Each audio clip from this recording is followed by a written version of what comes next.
fluorescent buzz overhead was the only heartbeat in that 5 guys after midnight, a sickly hum sinking with the migraine pounding behind my eyes. Shift change in this god-forsaken strip mall off I-75, where the air hung heavy with peanut oil and unfulfilled dreams. I'd clocked in at 10 p.m., fresh off a double at the warehouse, back screaming from pallets of who knows what Louise, my mop-headed line cook buddy, with the perpetual 5 o'clock shadow, was elbow deep in the sink, scrubbing grease like it owed him money. Last rush was a ghost town, man, he grumbled, suds foaming white, storms chasing him home. Outside, rain lashed the windows in sheets, thunder growling low like a junkyard dog. We were midway through a close-up ritual, wiping counters to a shine, stacking trays like Jenga pros, when the bell above the door jangled.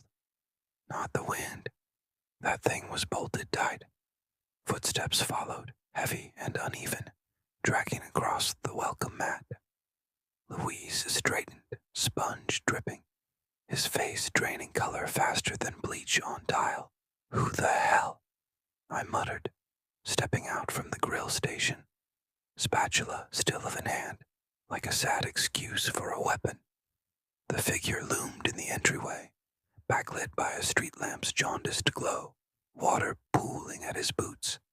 6 foot something of nightmare wrapped in a clown suit, oversized polka dot rags, patched with what smelled like mildew, and worse, a rainbow wig plastered crooked under the hood. He limped forward, one leg hitched like a puppet with cut strings, crowbar dangling from a gloved fist, scraping sparks on the floor. Makeup caked his face in a grotesque rictus. White grease paint cracked like parched earth.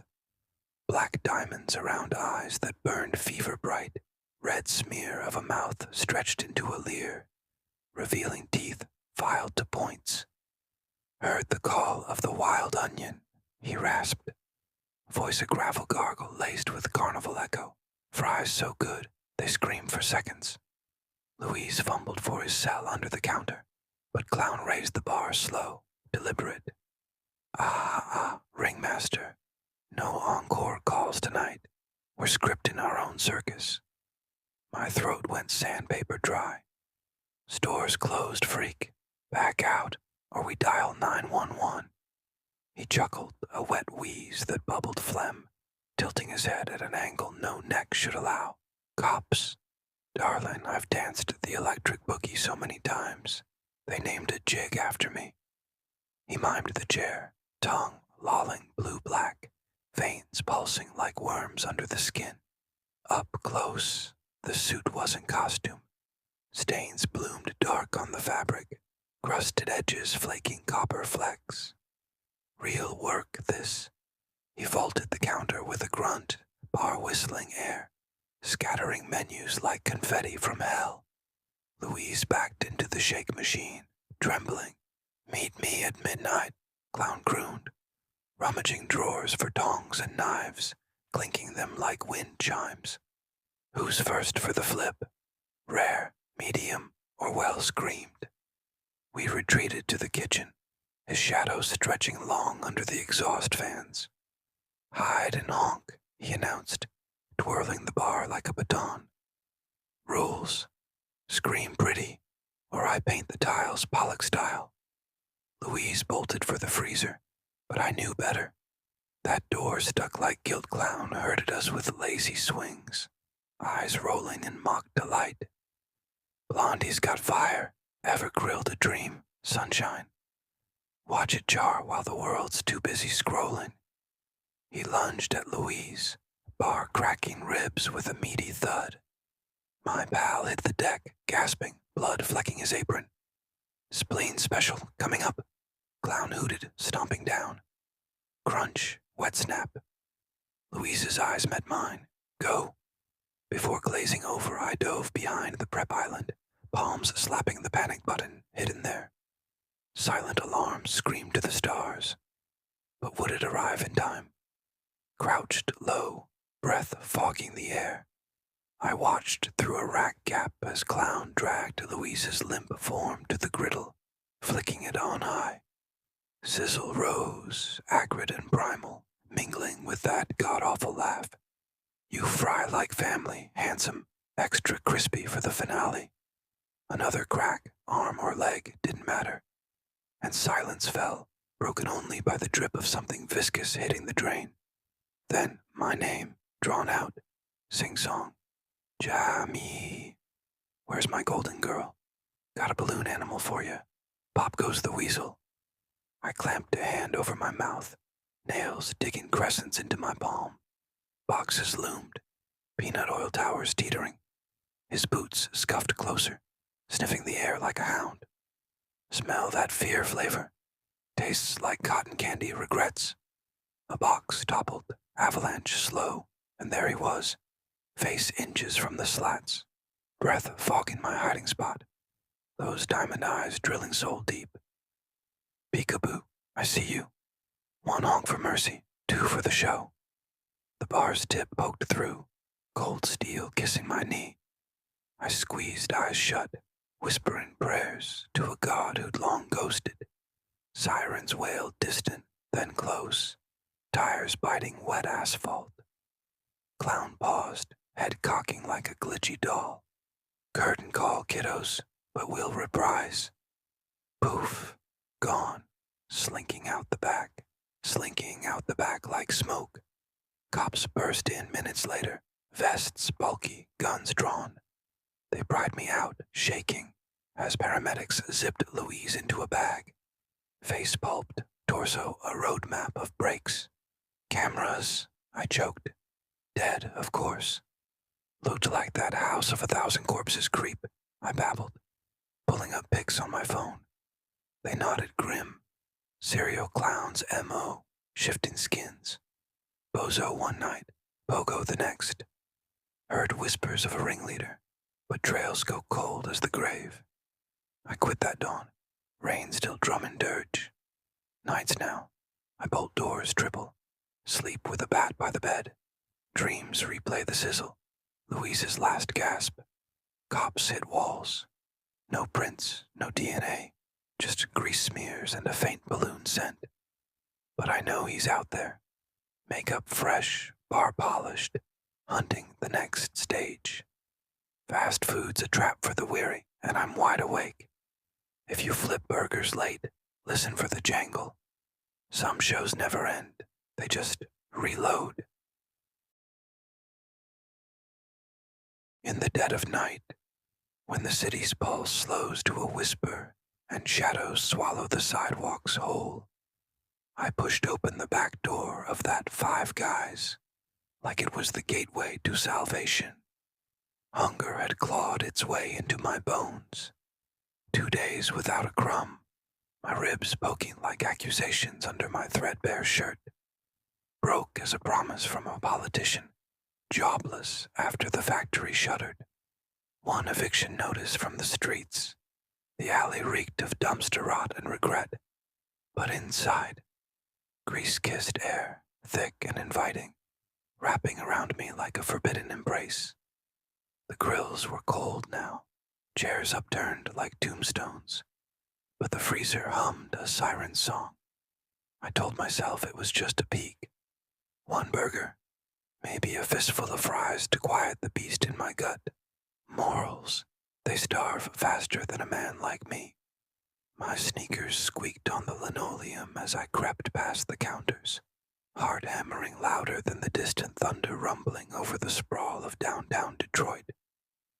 The walk-in freezer door gave with a reluctant sigh, and there it was, stacks of patties wrapped in wax paper, golden fries in crinkly bags, even a half-gallon of chocolate shake sweating beads of condensation. Jackpot. I tore into a double cheeseburger first, cold, sure, but the beef hit like liquid fire, juices bursting salty and real on my tongue. I devoured it in gulps, grease smearing my chin, then chugged the shake straight from the carton. It was thick, too sweet, spilling down my neck in rivulets that soaked my collar. Tears pricked my eyes, not from the cold, but from the sheer mercy of fullness. For a heartbeat, the world righted itself. I was alive. Then, a scrape of metal on concrete, faint but deliberate, echoing from the stockroom at the far end. Not the wind this time. Human. A low, ragged breath, followed by a muffled sob that twisted my gut worse than hunger ever did. I froze, burger wrapper crinkling in my fist. Run, idiot. But curiosity's a cruel puppeteer, and mine yanked hard. I edged toward the door, half cracked like an invitation to hell. Peering through, the room swam in dim amber from a single hanging bulb, swinging lazy like a noose. And there, bound to a rickety metal stool with zip ties biting into his wrists, sat a guy in his 40s, sweat-soaked button-down, slacks rumpled, face a mask of terror. His eyes, bloodshot and bleeding, locked on mine for a split second, before darting away. Duct tape sealed his mouth, but the whimpers seeped through, wet and desperate. Before I could bolt, laughter bubbled up from the gloom. Two women emerging like specters from a fever dream. They were dressed as deranged candy strippers, pink and white uniforms splattered with what looked like stage blood, but the metallic tang in the air said otherwise. The shorter one, buzz-cut blonde with a syringe dangling from her pocket, like jewelry, circled him slow, her heels clicking a taunt. Poor thing, she cooed, voice syrupy as spoiled milk. All checked in, no checkout. The other, raven-haired with a wild tangle of curls framing a porcelain face, hefted a gleaming bone saw, real, not prop, twirling it with the grace of a figure skater. She leaned in close, the blade whispering inches from his cheek, and he bucked against the ties, chair legs scraping sparks. Smile for the stream, Doc. Buzzcut giggled, propping her phone on a crate, red light blinking live. Hashtags already scrolling in my mind. Night shift, nightmares, patient zero. Curls tilted her head, saw humming to life with a guttural whine that vibrated my teeth. We've got a VIP audience tonight. Make it hurt, pretty. The man's eyes bulged, tears carving tracks through the grime on his face. He was no random mark, gold watch glinting under the light, wedding band scarred from desk work, corporate drone snatched after hours. My breath hitched, chest tight as a vice. This wasn't some prank reel. It was ritual, raw and rehearsed. I backed up, slow as molasses, pulse thundering in my ears. The door betrayed me with a traitorous creak, and the world snapped still. Curls' head whipped around, her lips curling into a grin that stretched ear to ear, eyes gleaming feral under the bulb. Well, hello, night owl, hungry for the show. Buzzcut lowered her phone, syringe catching the light like a fang. Audience participation. We love drop-ins. The man thrashed, a guttural plea muffled behind the tape. I didn't think, just ran. Through the kitchen, past the fryers that now smelled like fear sweat, out the back door into the alley's maw feet, pounding wet pavement, lungs screaming. I didn't stop until the neon haze of a gas station, blurred 4 blocks away. Collapsed against a chain-link fence, I retched up half the burger, the shake curdling sour in my throat. Dawn broke gray and unforgiving. I stumbled into the precinct, reeking of fries and panic, words tumbling out in a frenzy. The back door ajar, the stockroom hell, the saw's whine, the live feed. Cops nodded, stone-faced, but their eyes screamed junkie. They rolled out anyway, sirens silent, flashlights probing the dark. Hours later, a sergeant clapped my shoulder. Kid, place is pristine. No prints, no blood, no nothing. Even the freezer's stocked like it's morning rush. He slid me a trespassing warning, the kind that sticks if you're already on the edge. Hallucination. Starvation mirage. Bull. I felt their eyes on me in that split-second stare, tasted the copper promise of violence. A week dragged by in motels that smelled like stale smoke and despair. Sleep a fractured joke. Shadows and mirrors twisted into curls and buzz. Whispers in vents mimicked that saw's growl. Then, last night, a slip under my door. Crisp cardstock, scrawled in crimson ink, that flaked like dried blood. Missed you in the credits snack. Round two's on us. Eternal guest. My hands shook as I burned it in the sink. Flame dancing wild. Checked out at dawn. Crashed on a buddy's lumpy futon in the burbs. Old army pal owes me from Nam stories he never tells. He thinks it's just hard times. I can't poison his peace with this rot. But it's burrowed deep now. That night, Five Guys wasn't random. It's a stage lit for the dark web's depraved choir.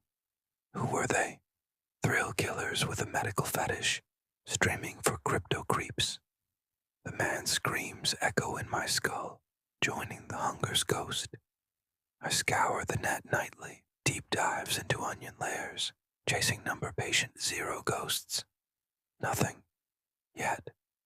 Paranoia's a blade, but this, it's certainty they're out there, editing footage, my blurry silhouette in the frame. Next time, no warning note, just the saw's kiss. I bolt upright at every creak. Burger dreams turning to bloodbaths.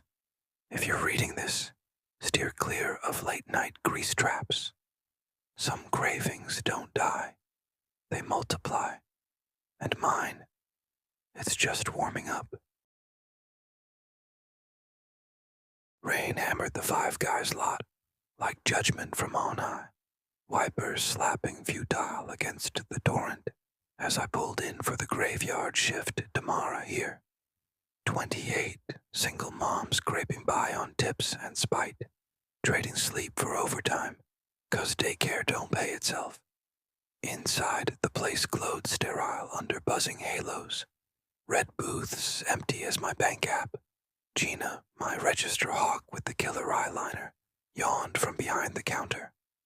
Lori bailed again, flu or whatever. Boss texted you cover. I nodded, shaking off the wet like a mud. Figures. Storms biblical. No souls tonight. We tag-teamed close up, her humming pop trash while I scrubbed the line. The fryer hissing steam ghosts. By 11, the downpour owned the night. Lightning strobing the windows like faulty reels. Gina locked the front, chain rattling, then froze at the side door, key half turned, eyes wide on the glass. Damn, that's Lori. My rag slipped into the sink. Through the pane, slick with rain, stood our missing co-worker, uniform sodden, hair a drowned rat's pelt, face pale as fryer oil. She grinned, too toothy, lips not syncing with the hollows of her eyes. Door creaked open on its own, wind or will, and she dripped in, leaving no puddle, just vapor trails that curled like fingers, back from the brink. She monotoned D, voice flat as roadkill. Cars spun out, needed the hours. Relief hit first. Girl's tough, probably walked it off. But up close, off. Jerky steps like glitching footage. Smile pinned like a death mask. Water should have puddled. It didn't. You good, Lore? I ventured, gut twisting. She cocked her head, neck popping audible. Problems. Solved. All gone. Lights flickered, shadows lunging long across the tiles. Gina edged back. Damn, book it. This ain't right. Lori's gaze snapped to her, eyes flaring ember red. You covered. I uncover. Snap. Overhead bulb burst. Glass raining sharp confetti. Dark swallowed us, save lightning's pulse painting her translucent. Skin see-through. Veins blue rivers under frost. I'm here, she hissed, closer now. Breath icy mist that frosted my lashes. Gina bolted for the back, scream swallowed by thunder. I stumbled, legs lead, as Lori drifted, floated, really. Uniform rippling like smoke. Accident on 94. Slid into the guardrail. Metal kissed skull. Her hand rose, fingers elongating, nails blackening to claws. Screamed your name, damn nobody heard. Head wrenched sideways, crack like gunfire. And the wail, God, that wail, shredded the air, teeth rattling, soul scraping. It pinned me, replaying her crash. Tires shrieking, glass exploding, blood hot on dash. You clocked in, I clocked out. Thunder boomed, shattering the spell. I lunged for the exit, her claws grazing my arm. Cold fire, welts rising instant. Lock jammed, then yielded, spilling me into the gale. Rain lashed biblical, soaking to marrow, but her voice chased. Overtime's eternal friend. Slipping across the lot, sneakers hydroplaning. I glimpsed her wreck, accordioned against a pole, hood accordioned like tin foil, steam hissing accusation. Should have run blind, didn't. Lightning clawed the sky, illuminating the cab. Lori slumped wheelward, scalp split wide, gray matter matted in her ponytail. One socket empty, the other staring slack. Then, twitch.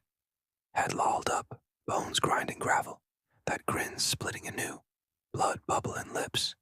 Told you I'd finish. Fingers scraped glass, etching pleas. Help me. I retched, world spinning, and fled into the night, her laughter weaving the wind. Cops came at Gina's 911, body bag for the car, chalk outline for sanity. Hydroplane, poor kid. They shrugged. I ghosted at the job, nights haunted by flickers. Her face in rear views, whispers in vents. Peace. Nah. Shifts end, grudges don't. If rain calls you late, listen close. Some returns ain't voluntary. I was 9. We lived in an old single-story house on the edge of town. My bedroom window faced the backyard, nothing behind it except a patchy lawn and a rusted swing. Set my dad never got around to fixing.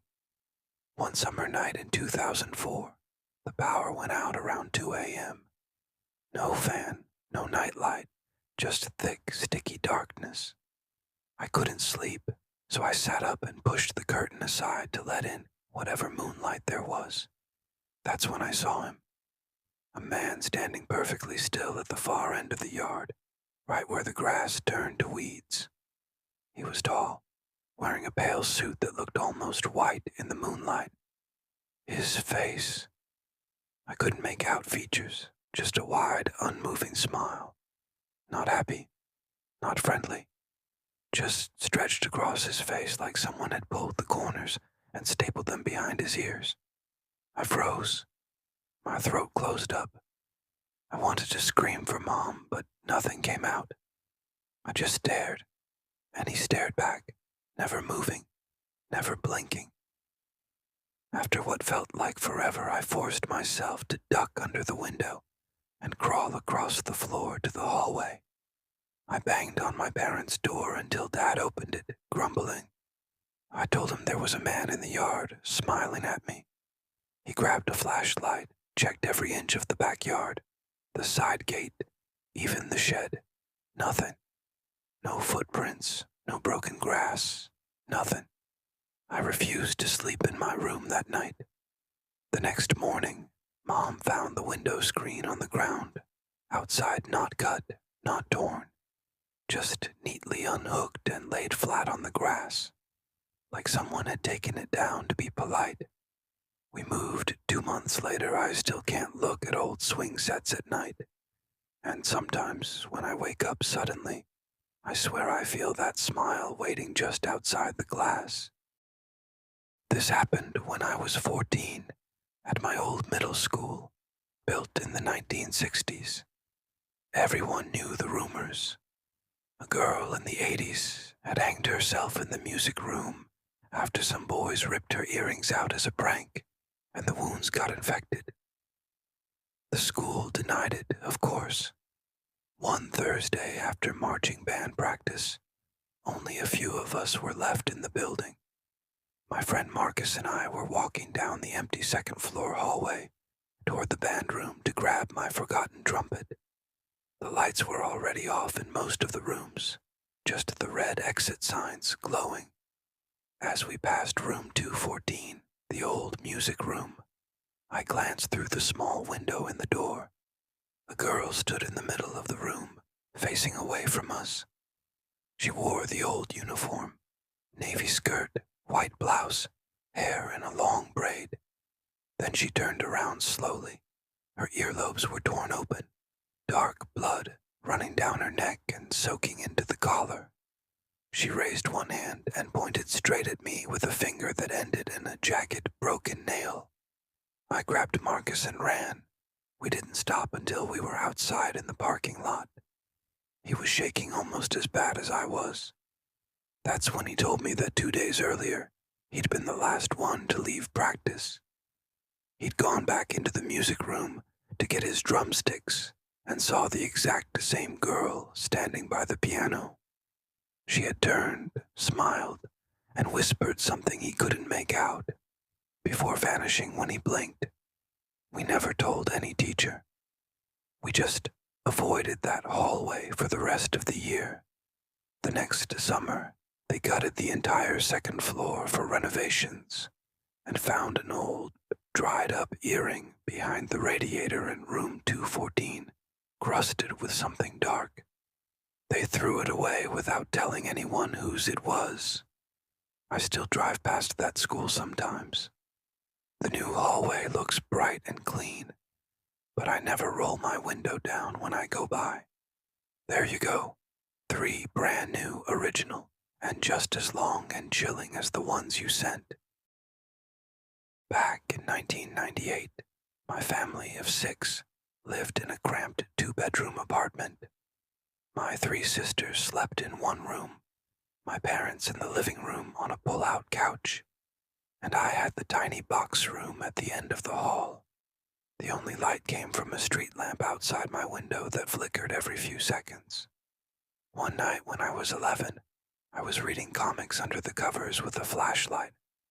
Because I couldn't sleep around 1:30 a.m., I heard my door creak open. I figured it was my little sister coming to crawl in with me like she sometimes did when she had nightmares. The mattress dipped at the foot of my bed. Someone sat down, heavy enough that the springs groaned. I whispered, "Move over, you're crushing my legs." No answer. I pulled the blanket down, expecting to see her messy hair and sleepy eyes. Instead, there was just a shape, completely black, like a hole cut out of the air. No face, no hands, nothing reflecting the flashlight beam. It sat perfectly straight, head pointed toward my closet like it was waiting for something. I screamed then, loud enough that my dad came running in, flipping on the light. The bed was empty. The weight was gone. Dad checked the whole apartment. Every door and window was locked from the inside. My little sister was sound asleep in the right bed, snoring softly. I slept on the couch for a week.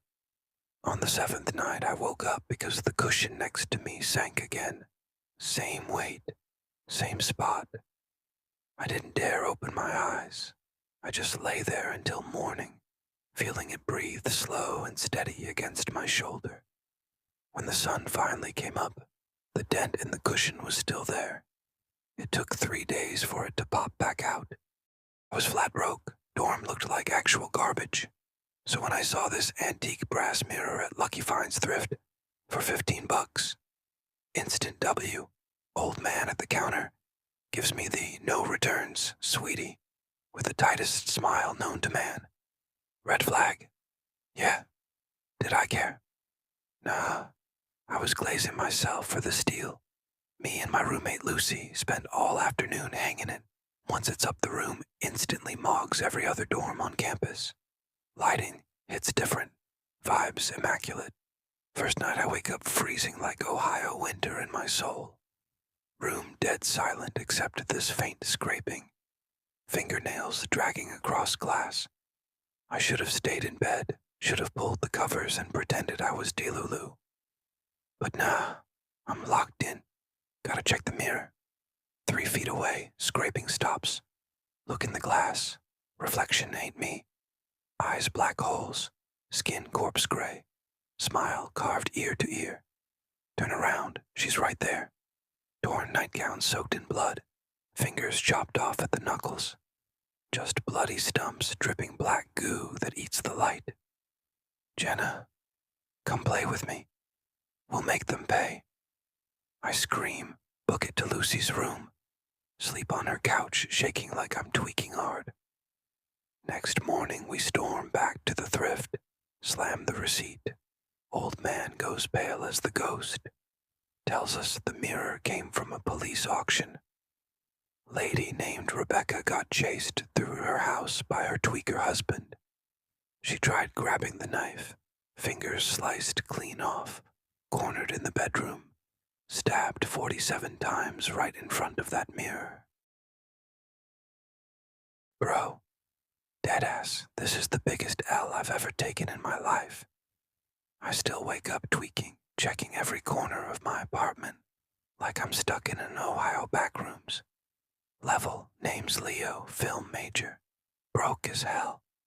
Always hunting thrift stores for that vintage drip that'll get me clout. One random Tuesday I walk into this dusty spot called Retro Relics. Place smells like mold, regret, and broken dreams. In the back corner, buried under crusty old Playboys, I spot this old 8mm camera. Price tag, $20. Already has a reel inside with masking tape screaming in Sharpie, "Do not watch." Bro, that's instant riz for any horror creator. Forbidden tape. Bet. I'm locked in. Old Ed at the register barely looks up, just mutters, "No refunds," and slides it across.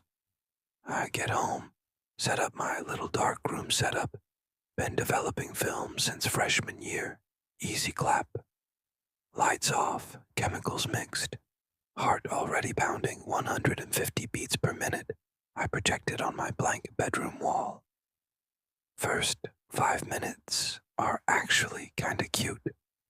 Halloween night, early 90s grain. Dad filming his 2 kids. Little dude dressed as Dracula. Sister rocking the witch fit moms handing out candy. Everyone's smiling, pure nostalgia vibes. Then the last trick-or-treater bounces. Mom locks the door. 1 deadbolt. 2. 3. Dad goes, "You guys ready?" Kids start jumping like they just hit the biggest W. "Yes, Daddy, we got the rope like you showed us." Camera follows them down basement stairs. Image gets grainy as hell, but I still see it clear. Some random woman zip-tied to a metal chair, duct tape on her mouth, eyes bugging out, tears streaming down her face. Dad's voice, calm like he's filming a birthday party. "Remember what we practiced. Mommy holds her still. You 2 take turns." I'm sitting there cooked like actually cooked. My soul left my body. Aura dropped to -1 million. Mom walks in smiling like she's about to cut birthday cake. Puts her hands on the lady's shoulders. Kids walk up, holding something sharp that catches the light. Woman starts screaming through the gag, camera shaking because Dad's literally excited. Then a chainsaw fires up, screen cuts to black. I'm frozen, brain rot level 1000. I just watched a family film a real snuff, like it's a home video, phone rings, unknown number. "Yo, Retro Relics. That camera?" "Yeah, wasn't supposed to be on the floor. Original owner came back, gave him your address from the receipt. He's on his way." Line dead. Doorbell rings immediately. People, average dude, 40s, balding. But when he looks up, same exact eyes as the little boy in the footage, just older and dead inside. "Leo, I know you watched it. Open up, let's keep family secrets in the family." Starts picking the lock with metal scraping sounds. I dial 911. Bro kicks at the door, Philly knife out, smiling like it's Christmas morning. Tells me his dad's on hospice but perked right up when he heard someone found their home movies. Long story short, I barely escaped. Tackled him, smashed his skull on my coffee table, ran with the real cops, found him unconscious in a pool of blood, still smiling like a skibidi demon. That reel reopened 6 cold cases from the 90s. Dude never spoke again, just kept mewing at detectives with that demonic grin. I haven't touched a camera since. Every 8mm at a thrift now. Instant minus 100,000 aura. Straight Ohio behavior. Never again. My fiance's betrayal detonated my life at 25. Wedding invites torn like funeral confetti across the floor as he confessed to a hotel keycard accident. Our suburban nest erupted in smashed faces and screams the neighbors ignored. By midnight, I fled. Duffels stuffed with clothes, half-packed albums, toiletries scattered like debris. My sedan shot toward Phoenix, the desert promising rebirth, far from his stain.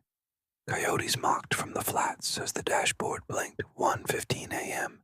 Every headlight behind me a phantom stalker.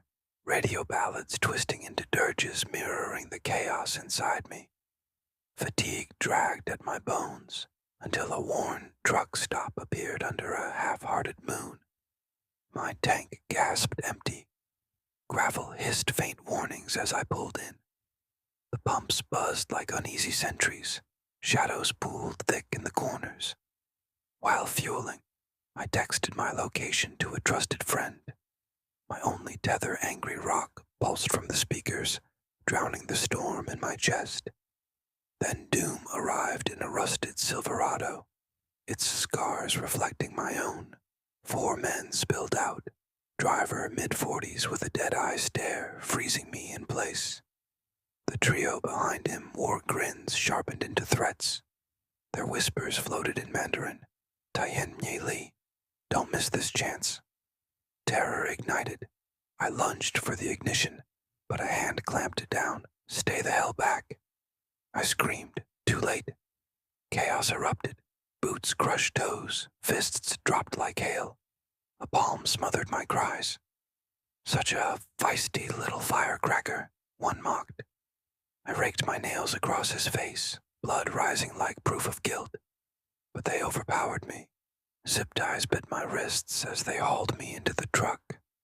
Every rut on the dirt road jolted a new plea from my throat. Why me? Just let me disappear. A decrepit lodge materialized, its flickering sign begging for mercy of its own. Suite 4's lock clicked like a verdict. Inside, filth reigned, cans, chip bags, the stench of booze and rot. They tied me to a chair, wrists overhead, ankles strapped wide. Make me forgettable, just let me go, I pleaded. More Mandarin murmurs slithered around me, warning, mocking, sealing my dread. Torment blurred into timeless cycles. Neon light through curtains became my only anchor, as pain washed in relentless waves. Then a burp broke the trance. Fridge is empty. Ice run. The scrawniest of them was left to guard me, twitching with nerves. As the others left, gravel crunch fading, silence tightened like a noose. I forced a whisper. I need the bathroom, or I'll make a mess right here. His hesitation cracked. He sawed at the ties. The moment he turned to the sink, I bolted, door exploding open, wrists tearing, feet slapping cold pavement as I sprinted naked into the night, a pickup's headlights carved salvation. A weathered rancher stepped out, thermos in hand. Ma'am, did the world end on you? They took me. Call the police. I gasped. His radio crackled to life. Soon, a precinct's flickering lights wrapped me in safety. Nurses slipping scrubs over trembling skin as kids collected evidence. My father's voice on the phone cracked through oceans of fear. By morning, cops dragged the 4 men into custody. Their drunk confusion collapsed under forensic truth. They were sentenced to decades. Austin became my refuge. Healing stitched itself slowly through its hum, but night still ambushed me. Zip-tie memories tightening in dreams. I avoid isolated stops. Keys stay clenched, pepper spray always ready. My new partner can't grasp the razor edge I now walk, but I live with it, forged by survival. In therapy and journals, I transcribe the echoes, not to silence them, but to ensure they're never lost again. The engagement ring glared at me from the bathroom sink, its diamond flashing like a cruel joke. Once a promise, now a reminder of betrayal exposed through anonymous DMs that blew apart our quiet Kansas life. Our thin walls echoed with screams, his pleas buried beneath my sobs, as I hurled the ring into the street, watching it skitter away like something foul. At 3:45 a.m., fueled by rage and heartbreak, I stuffed my small car with the torn remains of our life. Clothes, books, memories that now felt like shrapnel, and sped into the night, leaving suburbia's suffocating cage behind as the engine groaned like my own tightening throat. The highway blurred into endless lines as betrayal replayed in vicious flashes. His voice, his touch, now poisoned. Hours later, thirst clawed at my throat as a lonely service plaza appeared under harsh halogen lights. I pulled in, heart jittering from imagined headlights behind me. While fueling, I doom-scrolled through social media, thumb hovering over the block button, a digital execution I couldn't yet bring myself to perform. To drown the silence, loud revenge pop vibrated through the car, each lyric echoing the storm inside me. Then an F-150 roared in with territorial menace, its scarred grille glinting like a threat shadows spilled from the truck. 4 men, eyes sharp with predatory intent. The driver, wiry and coiled, stared at me with a poisonous smirk that froze the blood in my veins. His crew followed, hulking silhouettes whispering like the wind carried warnings. My forced smile cracked. Fear surged. Instinct screamed. I twisted the gas cap shut, grabbed my keys, and sprinted to the door, yelling, "Back off!" My cries shattered the emptiness, but their advance was a tidal wave. Hands clamped my mouth, legs, arms, one sneering, "Keep struggling, honey." I clawed one across the face, drawing blood, but it only fueled their grip as they shoved me into the cab, their weight crushing me like a coffin lid. We tore down dirt roads, their crude Portuguese jabs sharpening my terror. The truck halted at a decaying roadside inn, its vacancy sign peeling like dead skin. They dragged me into room 12, a fist smashed into my temple when I screamed. Bound to the bed with cords biting into my skin, duct tape restraining every limb. I begged, "I'll disappear forever. Just let me go." Their muttered phrases, "Ella é fraca, mas bonita," mixed with the filth of the room, rotting pizza boxes, cigarette-stained carpet, the TV flickering useless miracles. Hours blurred into torment until thirst shattered their rhythm. One complained, "Cooler's empty, booze run." They drew lots. The youngest, twitchy and acne-scarred, was left behind like a nervous guard dog. When they left, silence thickened. I whispered, "Water. I'm dehydrated. I'll pass out. You'll have to deal with that." His shaky resolve cracked. He cut my restraints with hesitant slashes. As he turned to the sink, I bolted, bursting into cold rain, feet pounding pavement, lungs blazing as I sprinted naked across the lot. A semi hissed to a halt beside me. air brakes sighing like fate itself. The driver, an older vet, stared wide-eyed. "Kid, what happened to you?" "Abducted from a gas plaza. Please call for help." His radio crackled to life as he pulled me into safety. At the outpost clinic, nurses wrapped me in scrubs while evidence kits cataloged every wound. My sister's voice on the phone finally broke the dam of panic. By noon, police had the 4 men in cuffs. Their slurred, drunk confusion excuses collapsed under the weight of truth. They were locked into the ledger of kidnapping and assault. Facing decades behind bars, I moved to Portland, its fog soft against the fractures inside me. Flashbacks still ambush the quiet. I never drive alone. Pepper spray always clipped to my hip. My new partner doesn't understand the edge I carry, the shadows I track. But I know what I am now. Forged from fear, tempered in survival. My journals hold every echo. My voice refuses silence. The breakup hit like a freight train barreling through the fragile scaffolding of my life at 24. My boyfriend's betrayal exposed in a merciless flurry of incriminating texts I stumbled upon by accident, each message a dagger twisting deeper into the trust we'd built over years of shared dreams and quiet nights.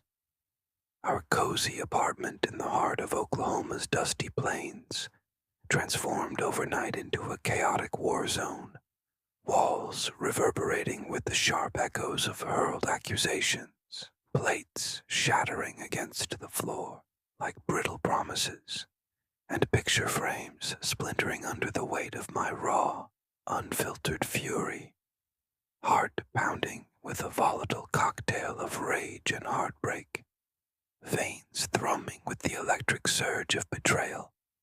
I snatched my keys from the cluttered kitchen counter at the stroke of midnight, the metal cold and unforgiving in my trembling palm. Tires screeched in protest as I floored the accelerator, peeling away from that suffocating hellhole of memories toward the distant, glittering promise of Dallas's urban sprawl, a beacon of anonymity where I could perhaps stitch together the frayed edges of my shattered self. Rain began to lash the windshield with a relentless fury, each drop a stinging accusation, mirroring the tears that blurred my vision, wipers slapping futilely against the onslaught, like futile attempts to erase the pain adrenaline coursed through me, a double-edged sword masking the bone-deep exhaustion that clawed at my edges. But by 2:30 a.m., my hands trembled uncontrollably on the steering wheel, knuckles white as ghosts, the endless interstate unfolding before me like a black ribbon of unresolved regret, snaking through thunderous skies, pregnant with unspoken storms.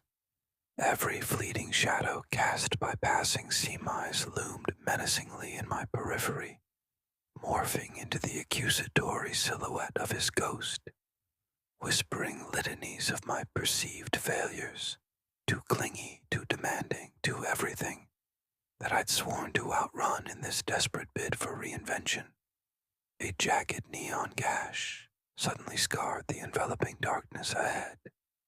A derelict gas station perched like a forgotten sentinel on the highway's shoulder, its pumps standing guard under the stuttering, erratic glow of flickering sodium lights that buzzed like trapped insects. My dashboard's fuel gauge sputtered urgent warnings, the needle dipping perilously close to empty. There was no choice but to stop, no margin for pride or paranoia in this desolate stretch, heart racing from the phantom chases of my mind, imagined headlights tailing me, his voice echoing in the rear view.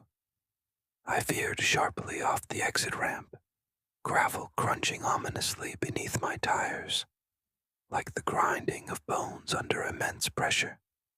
The lot stretched out as a vast, echoing void, empty pumps mocking my profound isolation with their silent indifference, the wind howling mournfully through the skeletal branches of surrounding pines, like a chorus of banshees urging immediate retreat into the safety of motion.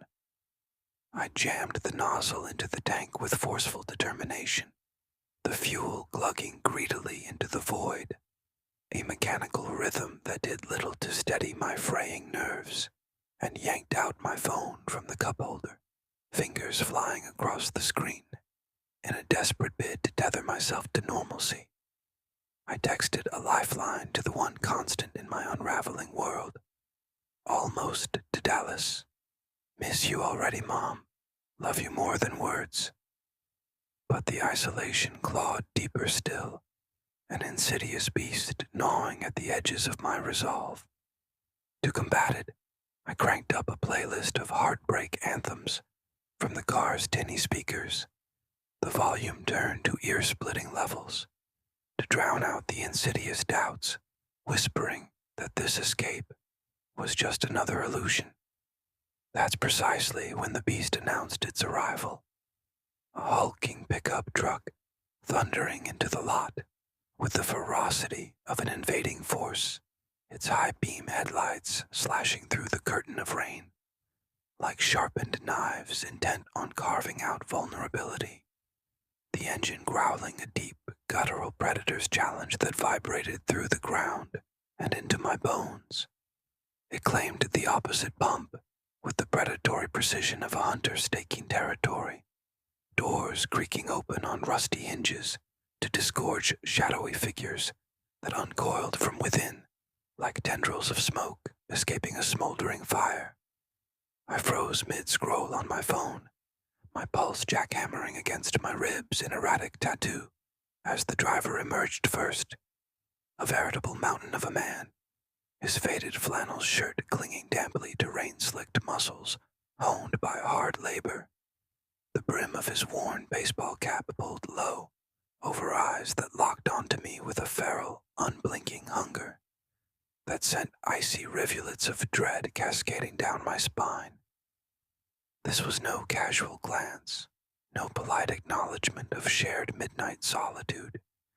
It was a stare that methodically stripped away my defenses, layer by layer, promising unspeakable violations in its unwavering intensity. My reflexive smile faltered on my lips, crumbling into a brittle, ineffective shield against the rising tide of unease that swiftly bloomed into full-blown terror as two more figures materialized from the truck's cluttered bed, their hulking forms flanking the driver like ominous sentinels, grins splitting their weathered faces like treacherous cracks, propagating through thin ice under mounting pressure. The very air around us crackled with unspoken electricity. Wrong, all wrong, every instinct screaming invasion, their low whispers carrying faintly on the howling wind, laced with a menace that twisted my gut into knots of nauseating anticipation. There was no time left for rational thought or measured retreat. I slammed the nozzle back into its cradle with frantic urgency, the gas cap twisting shut under my slick, fumbling fingers that betrayed the storm within, keys jangling like discordant alarms, bells in the depths of my pocket as I lunged toward the sanctuary of my car door. But they moved with the swift, coordinated inevitability of lightning striking dry tinder, inescapable, elemental. A calloused hand clamped down on my wrist like a manacle forged in hell as I grasped the handle. I unleashed a scream that ripped from the primal depths of my soul, raw and piercing, kicking wildly at shins that yielded not an inch, unyielding as forged iron under assault. Get off me. Somebody help, please. God, help. Chaos erupted in a whirlwind of visceral violence, my nails raking desperately across exposed flesh, drawing rivulets of blood that mingled with the relentless rain in dark, accusing streaks. But what had been 3 shadows swelled to 4 in a horrifying swarm, overwhelming my frantic flails with the sheer brute numerical superiority. One burly assailant pinned my arms behind my back with crushing force, his breath hot and fouled with the stench of cheap whiskey assaulting my ear as he growled low and menacing. "Quiet down, darling. Make this easy on yourself." While another hoisted my thrashing legs off the ground, my skirt hiking up involuntarily in the futile struggle, exposing vulnerabilities I fought to conceal. Bruises bloomed instantaneously across my skin, like dark flowers unfurling in fire-lit veins, a burning testament to their dominance, as they bundled me bodily toward the yawning, black maw of the truck's open rear door. I was thrown unceremoniously across their laps in the cramped confines of the back seat, the torn vinyl upholstery biting into my skin through the thin barrier of my damp clothes, every jolt eliciting fresh waves of tears that soaked my collar. I bucked and twisted like a wild, cornered animal, sobs choking the screams that tore from my throat in ragged bursts. But their collective weight anchored me immovably, thighs like unyielding anvils pressing down, hands roaming with the entitled greed of conquerors claiming spoils. "Keep fighting all you want, sweetheart. It only turns us on more," one of them leered through tobacco-stained teeth, his laughter bubbling up venomous and infectious among the group, a toxic chorus that amplified my horror. Desperation birthed a savage resolve within me. I scratched deep into the nearest arm, epidermis parting under my nails in ragged furrows, vowing silently to the indifferent night, "Leave your DNA here, let it damn you in the light of day." The truck's engine roared brutally to life, headlights carving treacherous tunnels through the enveloping storm. My abandoned SUV receding in the rain-streaked rearview mirror, like a discarded husk of my former life, left vulnerable and alone. Bumps and ruts jarred my bones mercilessly on the twisting back roads they veered onto, minutes stretching into agonizing eternities, punctuated by their mutterings. A guttural symphony of crude anticipation that hung heavy in the cab like a shroud. The motel materialized abruptly from the gloom, a sagging, decrepit beast hunkered off the grid like a predator in wait, its vacancy sign flickering erratically like the dying pulse of some forgotten heart. The rain hammered down in sheets as they dragged me across the sharp gravel lot that shredded the soles of my bare feet, shoes lost in the scuffle, my cries swallowed whole by the thunder's indifferent rumble. Room 7 loomed, door splintered at the edges from past abuses. They shoved me inside to the sallow, jaundiced light of a single bare bulb, revealing a tableau of abject squalor. Beer cans piled in precarious avalanches on every available surface. Fast food wrappers feral and scattered underfoot, like debris from a raid. The air thick and cloying with the rot of prolonged unholy siege. The eldest among them, a scar-lipped tyrant with eyes like chipped flint, backhanded me viciously across the face to the sagging mattress. Coppery blood bloomed hot on my tongue, stars exploding in a kaleidoscope behind my eyelids, as pain radiated. "Scream all you want, that just equals more pain coming your way," he snarled, his fists clenching with the promise of further brutality, veins bulging like rivers of wrath. They bound me then with ruthless efficiency, a thick leather belt cinching my wrists behind my back until circulation throbbed in protest, paracord biting deep into my ankles with knots of amateur savagery that chafed skin raw. Panic swirled in a disorienting vortex around me. Please, God, I'll vanish into thin air. I swear on my life and everything holy. No one will ever know, I promise. My pleas dissolved into heaving sobs as fragments of Spanish hissed venomously among them. Mira esa lucha en sus ojos. La vamos a romper como a una muñeca. Each syllable a fragment fueling the bonfire of my dread. The room's pervasive fetor amplified my crushing isolation. Days, perhaps weeks, of unchecked debauchery etched indelibly into the very stains on the walls and sheets. The TV droning endless infomercials in the corner, like an ironic, mocking escape hatch, forever out of reach. Hell itself descended in measured rotations of unspeakable violation. Pain unfolding as a discordant symphony that eroded the foundations of my very self. Dissociation becoming my only frail raft. Adrift on seas of agony, floating detached above the fray, cataloging in numb detail the chipped paint secrets of the headboard, the relentless tattoo of rain against the thin window pane, like fingers drumming impatience. Time fractured into shards until a guttural growl pierced the haze. Beer's all gone. Time to refill the arsenal, boys. Debate crackled sharply in the fetid air. The runt of the litter, 25-ish with eyes darting like those of cornered feral rats, drew the unlucky straw for guard duty. Heavy boots thudded in unison toward the exit, the door slamming with grim finality that reverberated through my bones, leaving us cocooned in a pressurized hush, thick with unspoken threats. He paced the narrow confines like a caged beast, his Zippo lighter flicking open and shut in rhythmic betrayal of his fraying nerves, his avoidance of my gaze a glaring tell of his own unease. A spark of calculated opportunity ignited in the recesses of my mind.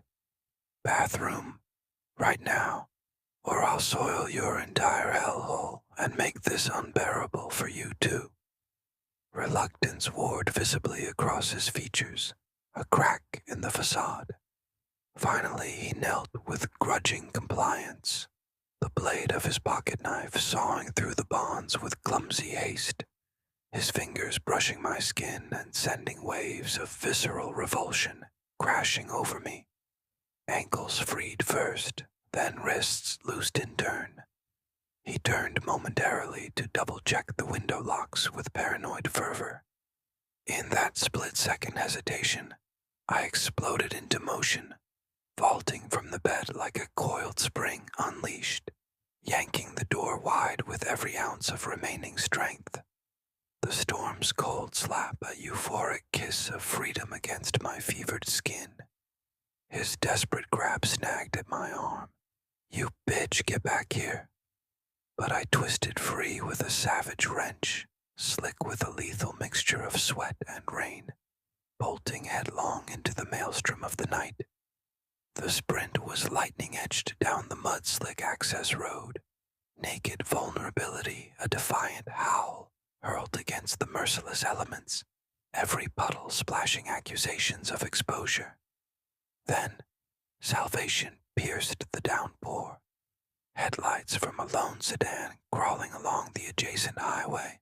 Like a hesitant lifeline, I flung myself before it in a desperate crucifixion of arms, outstretched, my scream shattering the night into 1,000 jagged pieces. Brakes wailed in protest as the car skidded to a halt, mere inches from my quivering knees. The window cranked down, laboriously by a silver-foxed elder, his glasses fogged with condensation and shock. Lady, are you trying to get yourself suicidal killed out here? Kidnapped. From the gas station, they took me. Help me, please. His expression shifted from bewildered irritation to grim, resolute action in an instant. The passenger door popped open with a click, and I collapsed inside the relative sanctuary, his radio crackling to life as he summoned sirens with urgent precision while punching the accelerator toward the nearest speck of civilization. The police station's harsh fluorescent glare assaulted my senses like judgmental spotlights. Oversized scrubs swaddled my fragile, battered form in itchy anonymity, statements spilling from my lips in incoherent torrents of fragmented horror. "We need to get you to the hospital for the full evidence collection," the officers urged with professional detachment, the cold ritual of the rape kit looming like an unwelcome specter on the horizon. But in that moment of raw vulnerability, my deepest craving was not procedure, but the soothing timbre of Mom's voice over the wire, a balm to cauterize the wounds no swab could touch. The raid on the motel was swift and surgical. 5 brothers hauled out in handcuffs that bit as deep as their sins, their alibis of wasted blackout drunk crumbling to dust under the irrefutable testimony of the Scratch's crimson map, life sentences stacked like indictments of the soul, aggravated assault, kidnapping, and the indelible bartering of innocence. My westward flight carried me to the fog-shrouded arms of Seattle, where therapy sessions unspooled the tangled nightmares of lapse, crushing down, breaths mingling in unwilling intimacy. No more solo stops at night pumps, phone forever holstered away in crowded throngs, my scans of surroundings eternal and unyielding. My partner often deems it excessive paranoia, a shadow too long. I counter that it's forged steel, tempered in the crucible. That fateful storm didn't birth weakness in me, but a wildfire of resilience. Self-defense dojo's now my sacred altar, my voice an amplifier for the silenced screams of others who walk similar shadowed paths. Run from the darkness, never again. Now I chase the shadows myself, unyielding and unafraid.